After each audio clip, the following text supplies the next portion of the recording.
রংপুরকে বলা হতো লাঙ্গলের দুর্গ। ১৯৯১ থেকে ২০০৮ পর্যন্ত সবগুলো নির্বাচনে উত্তরের এই বিভাগের বেশিরভাগ আসন ছিল এরশাদের জাতীয় পার্টির একচেটিয়া নিয়ন্ত্রণে। ৯১ নির্বাচনে বৃহত্তর রংপুরের ২২টি আসনের মধ্যে ১৮টিতে জিতেছিল জাতীয় পার্টি। ৯৬, ২১টি আর ২০০১-এ বৃহত্তর রংপুরে ১৩টি আসন দখলে থাকে জাতীয় পার্টির। প্রয়াত রাষ্ট্রপতি হুসেইন মোহাম্মদ এরশাদের হাতে গড়া দলটি রংপুর অঞ্চলকে লাঙ্গলের দুর্গে পরিণত করে। বিপত্তি বাঁধে ২০০৮-এর পর আওয়ামী লীগের সঙ্গে সমঝোতার রাজনীতিতে ধস নামতে থাকে দলটির। এরপর থেকে বৃহত্তর রংপুরে হাতে গোনা ২-৩টি আসনে কোনো রকমে টিকে ছিল জাতীয় পার্টি।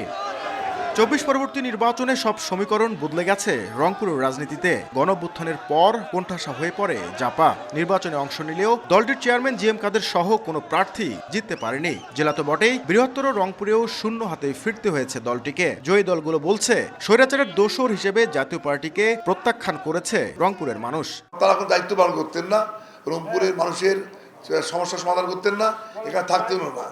কাজেই তারা একটা পরিবর্তন চেয়েছিল। ১২ই ফেব্রুয়ারি রংপুরের জনগণ জাতীয় পার্টিকে প্রত্যাখ্যান করেছে, এই স্বৈরাচারের দোসরদেরকে প্রত্যাখ্যান করেছে। এটা আমাদের কাছে আর একটা বড় ধরনের বিজয়।